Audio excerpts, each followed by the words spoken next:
안녕하십니까. 정현정입니다. KBS가 지역 공영방송의 새로운 모델을 만들기 위해 실험 중인 7시 오늘 제주 12번째 시간 시작하겠습니다.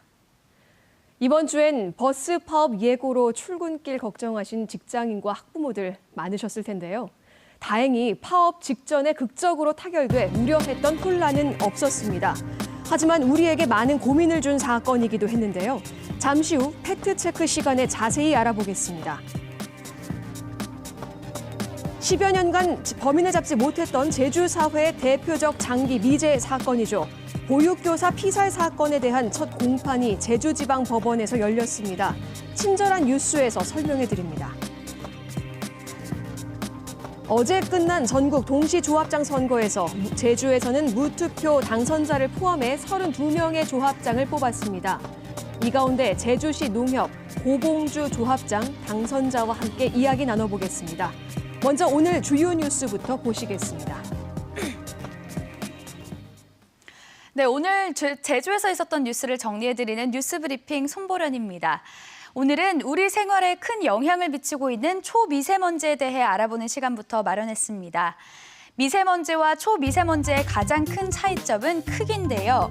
얇은 머리카락 굵기가 50 마이크로미터라면 미세먼지는 10, 초미세먼지는 이보다 더 작은 2.5 마이크로미터입니다. 2015년 대기 환경 기준을 바꾸면서 미세먼지가 아닌 초미세먼지를 기준으로 측정하고 있고요. 자동차 배기가스와 공장, 발전소에서 나오는 배출가스 등을 원인으로 꼽습니다. 초미세먼지가 몸속에 들어오면 뇌졸중, 안구건조증, 축농증 등을 유발합니다. WHO는 초미세먼지를 1급 발암물질로 지정했습니다. 한국환경공단에서 규정한 초미세먼지 기준은 15까지는 좋음, 35까지는 보통, 75까지는 나쁨, 76 이상은 매우 나쁨입니다. 지난 4년간 제주도 내 초미세먼지 평균 농도는 20 안팎 수준이었습니다. 보통 수준으로 평가할 수 있겠죠. 하지만 올해 들어 사정은 급격히 나빠졌습니다. 1월에는 21.3, 2월 23.7로 점점 오르더니 이달 들어 열흘간 39로 나타났습니다. 심지어 하루 최고 농도가 96까지 오른 날도 있었습니다. 지난 한 해 제주에서 초미세먼지 특보가 발령된 날은 9일입니다. 올해는 벌써 6일이나 됐으니 그 심각성을 알 수 있겠죠. 한국환경공단은 대기가 정체된 상황에서 다른 나라 초미세먼지가 계속 유입됐고 국내 발생 초미세먼지까지 제주로 몰려들면서 악화된 것으로 보고 있습니다. 초미세먼지가 발생하면 창문을 닫아 외출을 자제하고 불가피하게 외출할 경우에는 마스크를 착용하고 집에 돌아온 뒤에는 반드시 샤워하는 습관을 길러야 합니다. 근본적으로 초미세먼지 발생을 줄일 수 있도록 하는 정책은 물론 시민들의 행동에도 변화가 필요하겠죠. 지난 한 주간 시민들에게 가장 큰 화제를 끌었던 영상부터 살펴볼까요? KBS에서 집중 보도하고 있는 제2공항 사전 타당성 용역 문제점에 대한 속보 뉴스가 꾸준히 관심을 끌고 있는데요. 지난주에는 영남권 신공항 용역과 비교 분석한 뉴스가 2,300명 넘는 사람들에게 전달됐고 200명 넘는 분들이 참여하셨습니다. 다음에는 제주도민이라면 꼭 알아야 할 오늘 제주의 시사 용어를 살펴보겠습니다. 오늘은 공공분야 비정규직 노동자들이 가입한 노동조합인 공공연대 노동조합에 대해서 알아보겠습니다.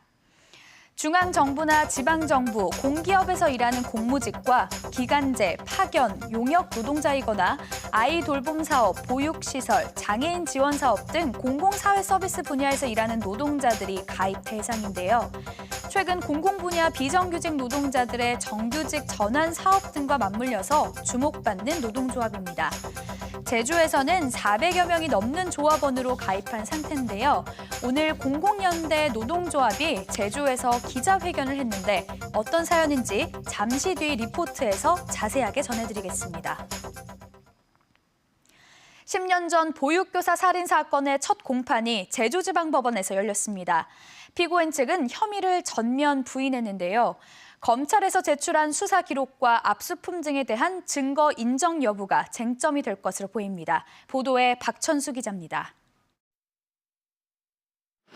기소된 지 2달여 만에 열린 첫 공판에 출석하기 위해 49살 박모 씨가 호송 차량에서 내려 법원 안으로 향합니다. 택시기사였던 박 씨는 2009년 2월 택시 승객인 27살 보육교사 이모 씨를 살해한 뒤 유기한 혐의를 받고 있습니다.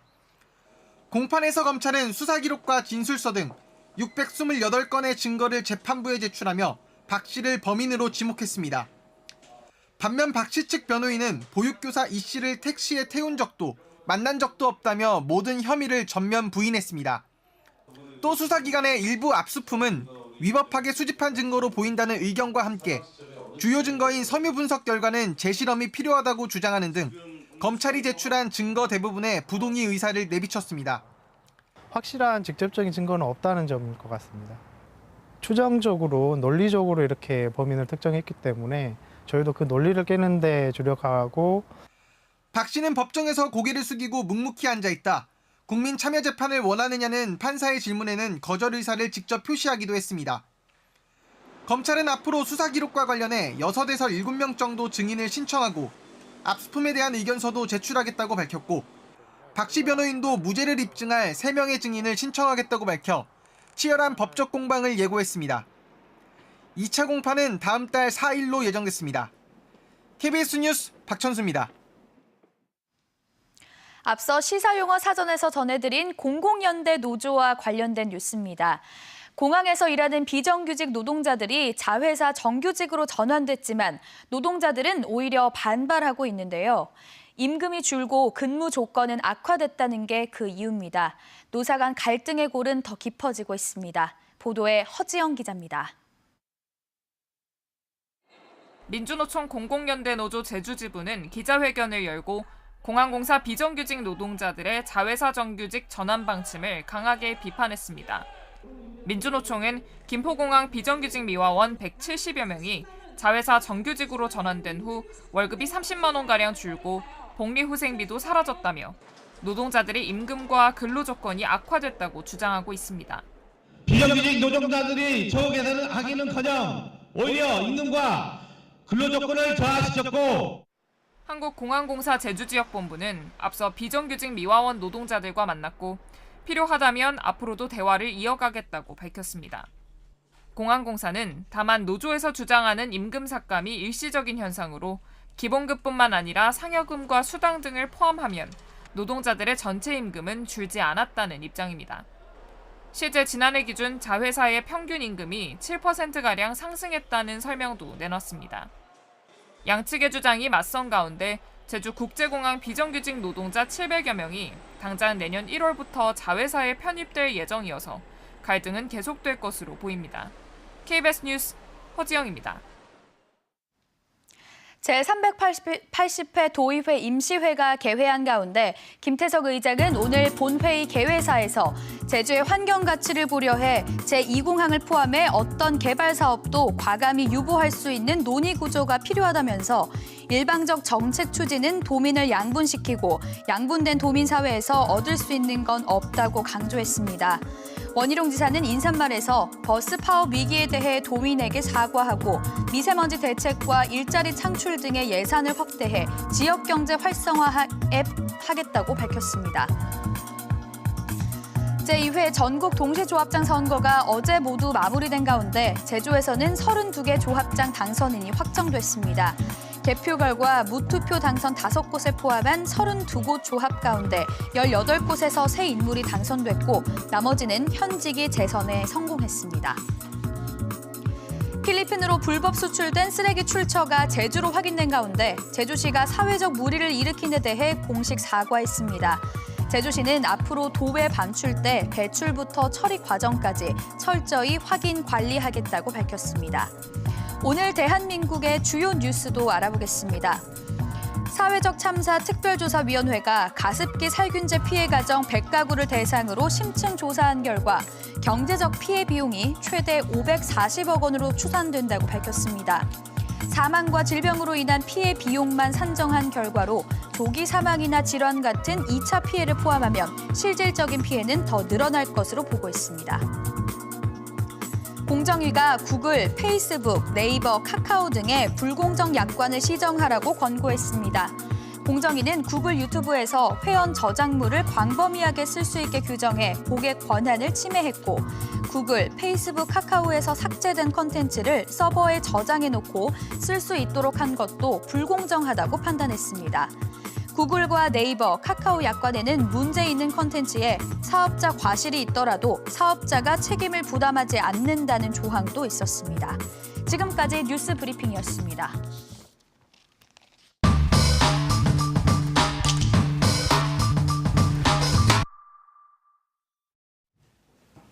진실과 거짓을 심층적으로 따져보는 팩트체크 K 시간입니다. 오늘은 지난 며칠간 시민들의 마음을 졸이게 했던 버스 파업 문제를 되돌아보겠습니다. 버스 노조가 막판 노사정 협상에서 극적으로 합의하며 파업으로 이어지진 않았는데요. 이 과정에서 제주도는 이번 파업을 불법으로 규정하고 모든 민형사상 책임을 묻겠다며 강경하게 대응했습니다. 그 덕분에 파업이라는 상황까지 가지 않았다는 평가도 있는데요. 이번 파업이 진짜 불법인지 팩트체크를 해보겠습니다. 김익태 기자 나와 있습니다. 안녕하십니까? 네, 안녕하세요. 네. 제주도가 이번 파업을 불법으로 규정한 이유부터 한번 알아보죠. 네, 제주도는 조정 전치주의를 위반했다고 보고 있기 때문인데요. 어려운 말처럼 들리실 텐데 한마디로 조정이라는 절차를 먼저 거치지 않았다는 뜻입니다. 현행법상 노조가 합법적으로 파업을 하려면 먼저 회사와 성실하게 교섭을 해야겠죠. 도저히 타협하기 어렵다면 노동위원회, 제주 지역의 경우엔 제주지방노동위원회에 조정 신청을 해야 합니다.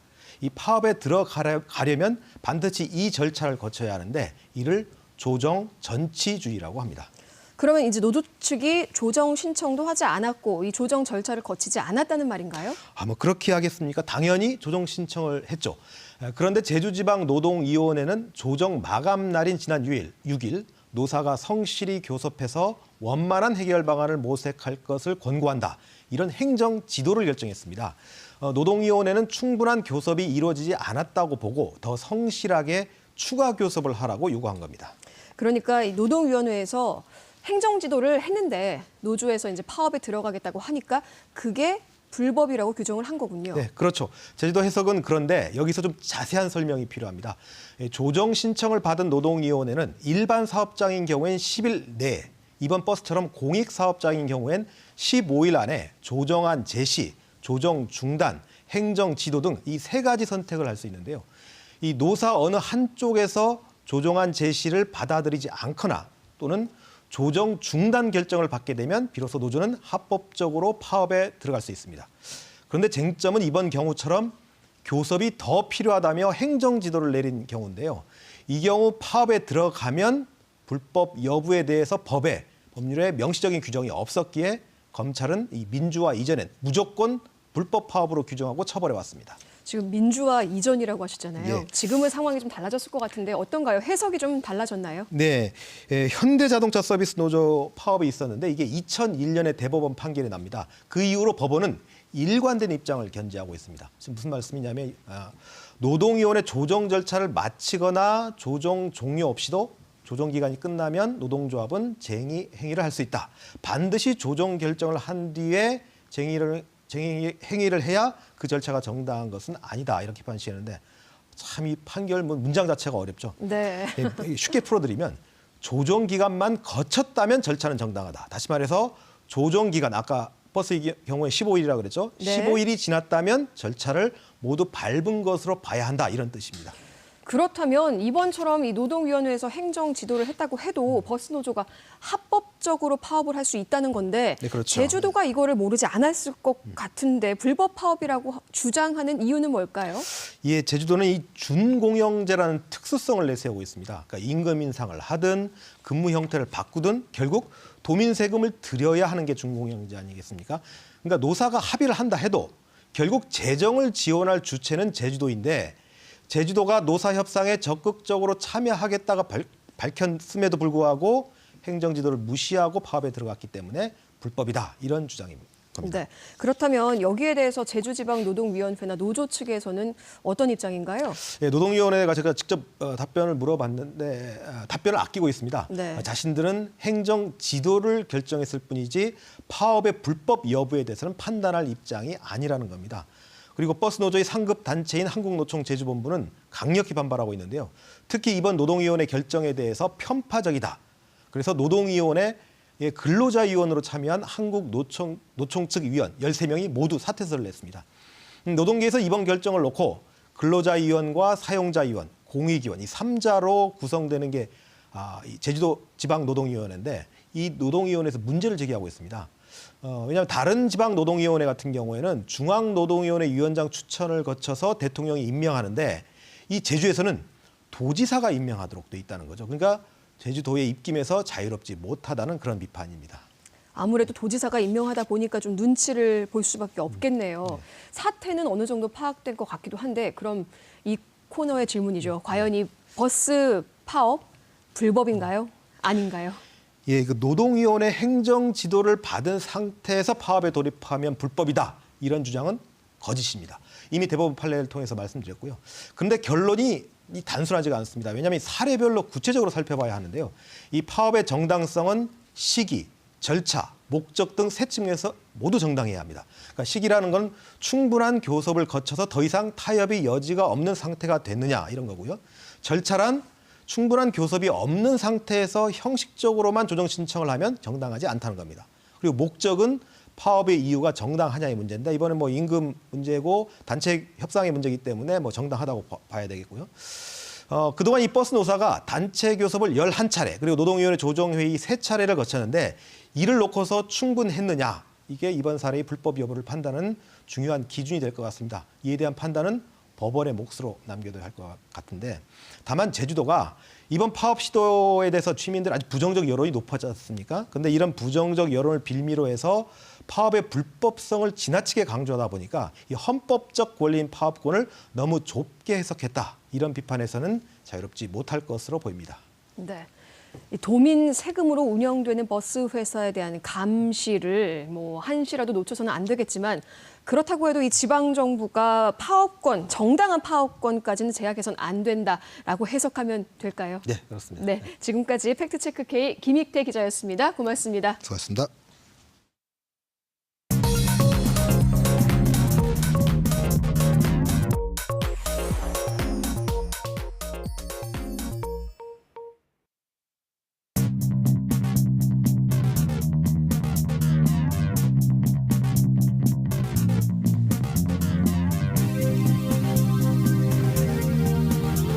어렵고 복잡한 뉴스를 쉽게 설명해드리는 친절한 뉴스. 오늘은 제주 사회 장기 미제 사건이었던 보육교사 살인 사건에 대해 알아보겠습니다. 앞서 뉴스 브리핑에서 전해드린 것처럼 사건 발생 10년이 지나서야 첫 재판이 오늘 열렸는데요. 김가람 기자 나와 있습니다. 안녕하십니까? 네, 안녕하세요. 네, 오늘 첫 출연이시죠? 네, 그렇습니다. 네, 반갑습니다.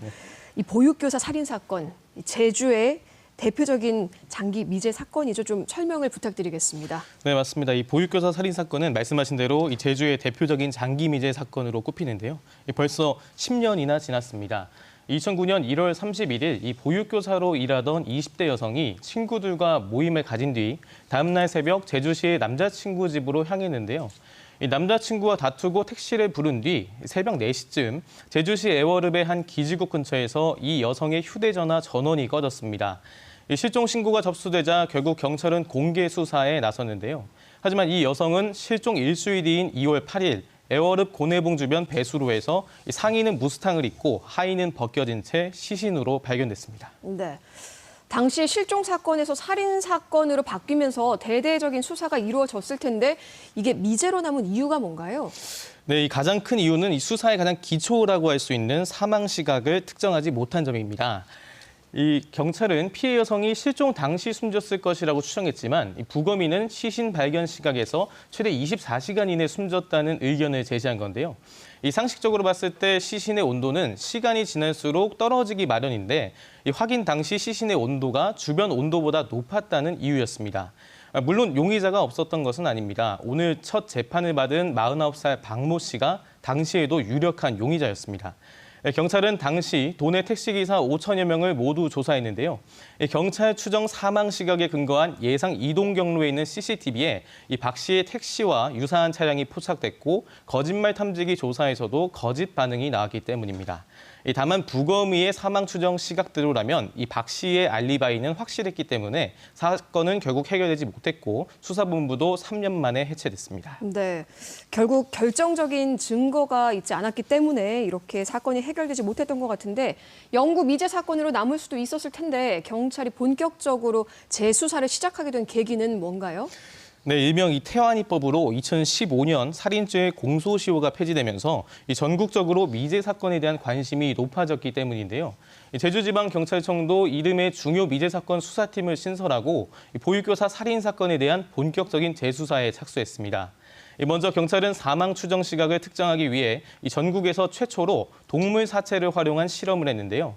이 시신이 발견됐을 때와 비슷한 환경에서 실험한 결과 이 배수로와 무스탕이 바람을 막아서 체온 하락을 늦출 수 있기 때문에 시신 온도가 주변 온도보다 높다고 해서 반드시 24시간 이내 숨진 것은 아니라는 감정 결과를 받아냈습니다. 그래서 이 택시기사 박 씨를 다시 유력한 용의자로 특정하고 증거도 보완했는데요.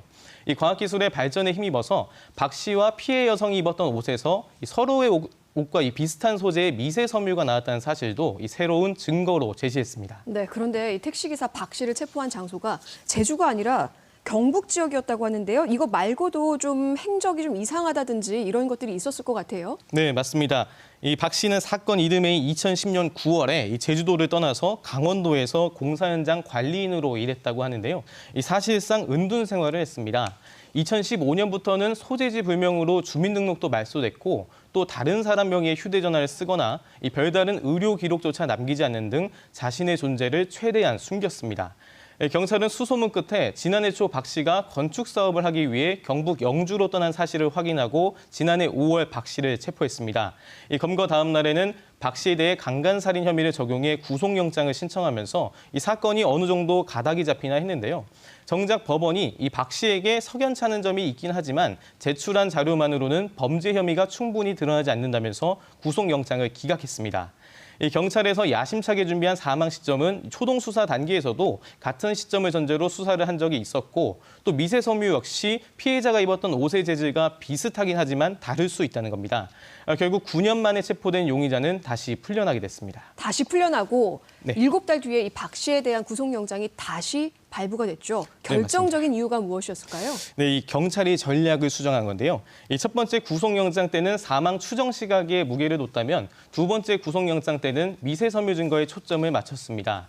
이 사실 섬유라는 것이 오염이나 손상의 가능성이 높고 또 섬유만으로 어떤 옷인지를 추정하는 것은 사실상 불가능한 일이죠. 그렇기 때문에 법원에서도 재질이 비슷하지만 다를 수 있다는 이유를 들었던 건데요. 이 미세 섬유 증거에 대한 추가 확보에 주력한 겁니다. 경찰은 전사판이라고 해서 일종의 찍찍이로 이 증거물들을 채취해 놓는데 박 씨의 택시와 피해자의 신체 증거가 담긴 전사판을 정밀 분석한 결과 이 섬유 증거를 추가로 발견해서 두 사람 간의 격렬한 신체 접촉이 없었다면 나타날 수 없는 흔적들을 보완했습니다. 또 용의자의 이동 경로로 추정되는 장소에 있던 CCTV를 수십 차례 정밀하게 재분석해서 영상에 찍힌 차량이 박 씨의 택시일 가능성을 높여서 이 증거로서의 가치를 확보했습니다. 이처럼 정황 증거들을 보완하고 지난해 12월 구속영장을 신청한 뒤 경북 지역에서 박 씨를 다시 검거한 결과 구속영장을 발부받게 됐는데요. 이 재판부는 사안의 중대성과 도주 우려를 고려했고 또 앞서 영장 기각 이후 범죄 혐의를 밝힐 수 있는 증거가 추가된 점을 고려했다고 설명했습니다. 네, 이 경찰의 끈질긴 수사와 또 과학기술의 발전에 힘입어서 결국 오늘 이 첫 재판이 열린 건데 오늘 검찰이요, 박 씨 혐의를 입증할 만한 수사 기록과 진술서 등 628건의 또 증거를 재판부에 제출했다고 합니다. 그렇다면 10년 전 이 장기 미제 사건 어떻게 해결될 수 있나요? 이제 풀릴 수 있을 거라고 보시나요? 이게 사건이 풀리면 좋겠는데 아직 확신하기는 어렵습니다. 이 말씀하신 대로 경찰이 10년 전의 사건을 끈질기게 수사해서 다양한 정황 증거를 바탕으로 구속영장 발부까지 이끌어낸 건 분명한 성과라고 평가할 수 있는데요. 앞서 리포트에서도 보셨지만 박 씨는 현재까지 범행을 전면 부인하고 있습니다. 또 앞서 말씀드린 증거들은 정황 증거에 불과하고 목격자 진술이나 DNA 등 직접 증거가 없는 점도 한계이기 때문에 이 범죄 증명이 관건이라고 할 수 있습니다. 다만 다만 미세 점유 증거도 다만 미세 점유 증거를 증거로 채택한 사례도 있는데요. 2010년 충북에서 발생한 강간치상 재판에서 이 피해자가 입었던 면티에서 피고인이 입은 바지와 동일한 섬유가 발견된 것을 재판부에서 증거로 채택한 판례가 있습니다. 앞서 경찰도 두 번째 구속영장을 신청할 때 이 판례를 제시했다고 합니다. 결국 재판부에서 정황 증거들을 채택할 수 있도록 검찰이 치밀하게 논리를 제시할 수 있느냐, 또 이를 바탕으로 얼마나 범행을 입증해낼 수 있느냐에 따라 이번 재판의 향방이 갈릴 전망입니다. 네, 좀 범인이 어떻게든 좀 입증이 되고 증거로 인해서 입증이 되고 재판이 딱 유죄든 무죄든 선고가 돼서 억울한 한을 좀 풀을 수 있었으면 좋겠습니다. 오늘 첫 시간이어서 좀 긴장하신 것 같은데요. 네. 다음에도 자주 뵙도록 하겠습니다. 네. 친절한 뉴스 여기까지 듣겠습니다. 김가람 기자였습니다. 고맙습니다. 네, 감사합니다.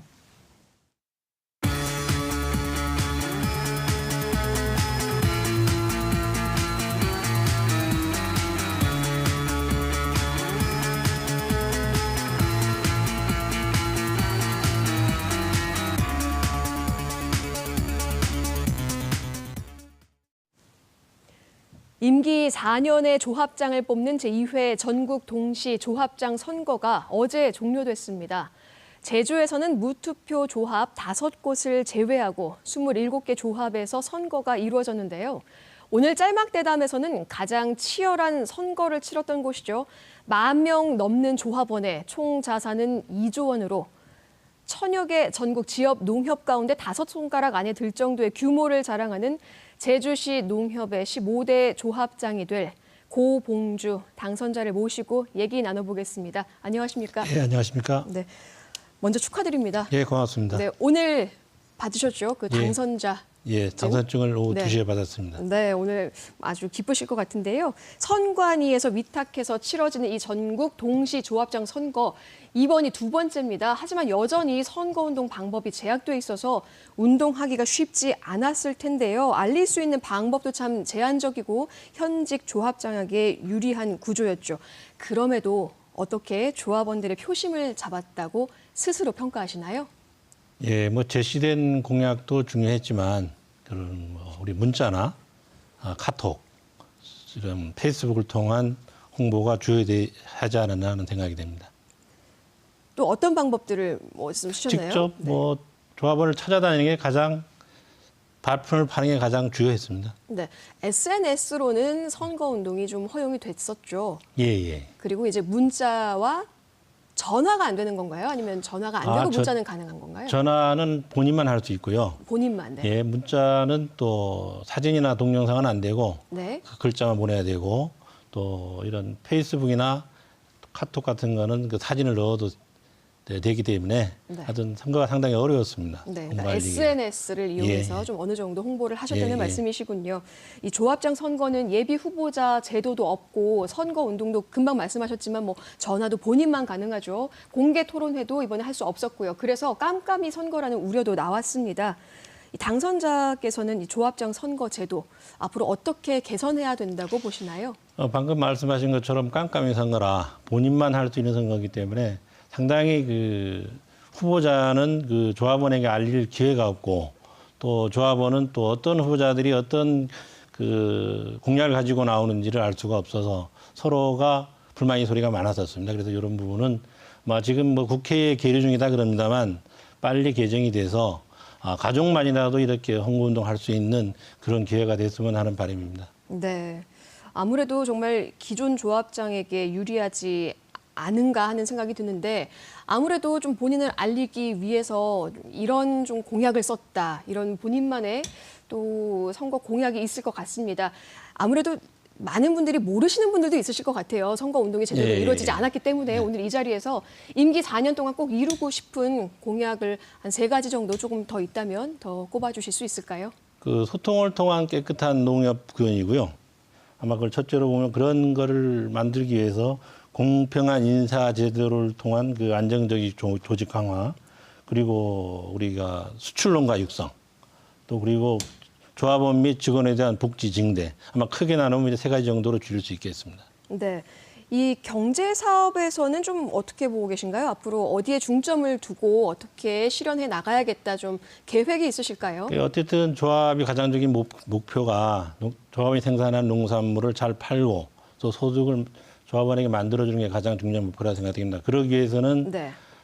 자재 공급이라든가 생산 관련 자재 공급 또한 그 필요한 자금 지원 네. 이런 부분에 중점을 두면 우리 농가들이 생산한 농산물을 쉽게 잘 팔고 소득을 네. 높일 수 있지 않은가 생각이 되어집니다. 아무래도 이 농산물 판매 촉진에 좀 힘을 많이 써 주셔야겠죠. 예. 네, 기대해 보겠습니다. 이번 선거를 앞두고 농민단체들이 후보들에게 이 농협 관련 공약을 물어봤는데 당선자께서도 답하셨죠. 농민수당 실현에 노력하겠다고 하셨는데 여기에 대한 좀 구체적인 방안이 있을까요? 물론 뭐 여기에 동의는 합니다. 다만 이게 갑자기 할 수는 없는 거겠지만 차근차근 이렇게 그 현지의 어떤 규정이라도 봐야 되고 다만 우리가 먼저 그런 그 농가에 대한 뭐 수당이든 그런 부분은 지급되는 부분도 있습니다만 금액을 네. 올리든지 어떤 다른 방법을 통해서 계속 추진해 나가겠습니다. 네. 그리고 또 어떻게 보면 좀 판로에 대해서 다변화를 꾀해야 하지 않을까 하는 생각이 드는데요. 이 부분에 대해서는 좀 고민하신 부분이 있을까요? 수출 생산 농산물의 생산이 많이 되어지면 물론 국내 가격이 떨어지게 되죠. 네. 그러면 그때 되면 또 수출을 해야 되고 수출에 주력하게 되고 또 국내 가격이 높게 되면 또 수출을 멈추게 되는 그런 점이 있어서 가장 중요한 건 수출 농가를 육성해서 생산된 농산물을 쉽게 팔고 그에 따른 가격 지지라든가 물류비 지원 그런 데에 중점을 두게 되면 생산된 농산물도 판로에 큰 어려움 없지 않겠느냐 하는 추측을 해봅니다. 네. 그리고 조합원, 직원 복지, 책임 경영 실천 이런 것들을 말씀해 주셨는데 3만 원 이상의 업무 추진비 사용 내역 공개에도 동의를 하셨죠. 이게 어떻게 보면 책임 경영을 실천하겠다 이런 말씀이신 것 같은데 여기에 대해서는 어떤 계획이 있으신가요? 물론 그 지역마다 다를 수 있겠습니다만 최선을 다해서 어떤 법이 허용하는 범위 내에서 공개를 하겠고요. 제가 먼저 솔선수범해서 추진하도록 하겠습니다. 그 말씀은 이제 나 혼자 공개를 하겠다, 내가 먼저 하겠다인가요? 아니면 전 조합장들에게 동의를 구해서 이거를 다 같이 좀 공개하는 게 어떻겠냐 제안을 하시고 다 함께 이루도록 하겠다는 말씀이실까요? 저도 물론 먼저 해야 되겠지만 다른 분들과도 이렇게 소통을 하면서 한번 의견을 듣고 같이 할 수 있도록 노력하겠습니다. 네. 그리고 임원 30% 이상을 여성으로 하는 이 할당제에 대해서도 동의하셨습니다. 이 여성으로서 또 반가운 소식이 아닐까 싶은데 이 실현 방안에 대해서도 얘기해 주실 수 있을까요? 가장 문제되어지는 여성 조합원이 많이 늘거든요. 그에 대한 그 비율적으로 대의원이라든가 그런 부분들이 많이 진출은 돼 있지만 지금도 적은 부분이 있습니다. 그런 부분은 어쨌든 규정이라든가 그런 그걸 토대로 해서 늘리는 방법들을 강구해 나가겠습니다. 네. 아무래도 이번에 이 32명의 조합장 가운데에서 18명의 조합장이 새로운 분이 이제 당선이 되셨죠. 어떻게 보면 양배추와 무등 작년 올해 월동채소 가격 폭락에 대한 또 책임론이 있었고 새로운 변화를 이끌어야 된다는 그런 목소리가 아닐까 싶은데요. 여기에 대해서 좀 어떻게 생각하시나요? 가장 중요한 건 조합원과 조합장 또 직원 간의 3자 관계가 서로 소통을 하게 되면 그런 분들은 좀 쉽게 풀리지 않을까 그런 생각을 갖습니다. 네, 아무래도 좀 주변에서 이제 조합장이 되셨으니까 이러이러한 것들을 바란다, 이러한 점들을 개선했으면 좋겠다, 선거운동 하시면서부터 쭉 들어온 이야기가 있을 것 같은데요. 많은 분들이 좀 어떤 점들에 대해서 건의를 하시고 어떤 걸 좀 부탁하셨나요? 어쨌든 농산물 판매라든가 어떤 여러 가지 있을 수 있겠습니다만은. 그 의견을 제가 잘 들어서 이청 득심이라는 제가 그 공약에도 내걸었습니다. 많이 듣고 실천하겠다는 대로 저희 공약대로 추진해 나가겠습니다. 네, 많은 말씀 해주셨지만 마지막으로 우리 도민 여러분 그리고 시민 여러분들께 앞으로 어떻게 하겠다라는 앞으로의 또 포부를 다시 한번 밝혀주시면 감사하겠습니다. 열심히 해서 저희도 농산물이 제값 받는 시대가 될 수 있도록 조합장으로 최선의 노력을 다하겠습니다. 고맙습니다. 네, 오늘 이 정도에서 마무리하겠습니다. 다시 한번 당선 축하드리고요. 바쁘실 텐데 오늘 나와주셔서 정말 고맙습니다. 지금까지 고봉주 제주시 농협 당선자와 얘기 나눴습니다. 고맙습니다. 고맙습니다.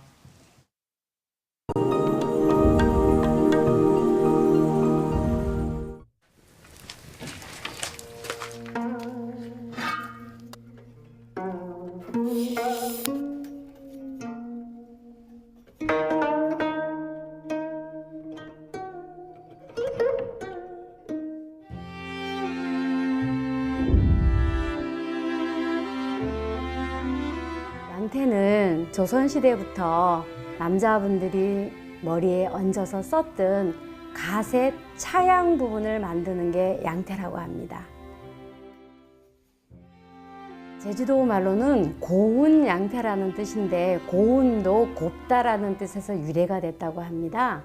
아주 촘촘하게 한 올 한 올 잘 짜여 있어서 갓을 만들어 놓으면 참 예쁜 진사립을 만들 수 있는 양태라서 고분 양태라고 합니다.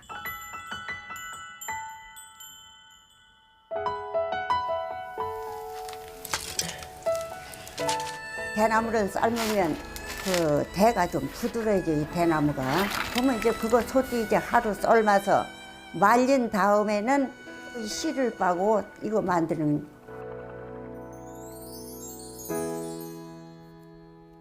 대우리는 이 대나무의 씨를 만들기 위해서 대우리라고 하지. 씨를 만드는 거예요. 무릎장에서 칼로 막 얇게 긁어요.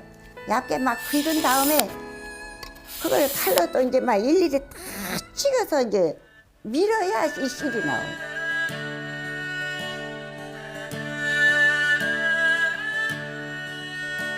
육지에서 많은 사람들이 뭐 귀향이라든지 이렇게 제주도 내려오는 과정에서 갓을 만드는 그런 재료가 풍부한 탓에 제주도의 대나무가 양태를 짜기 시작했고, 그게 농사의 품삯보다는 좀 더 나은 품삯을 받을 수 있어서 여인네들이 부업거리로 해서 양태가 많이 활성화되었던 것 같습니다.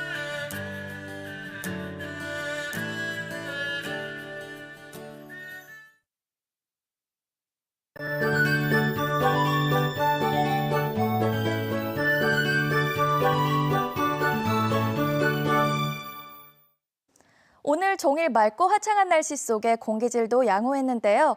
오늘 퇴근길도 대체로 맑은 가운데 밤부터 하늘에 구름이 많이 지나겠습니다.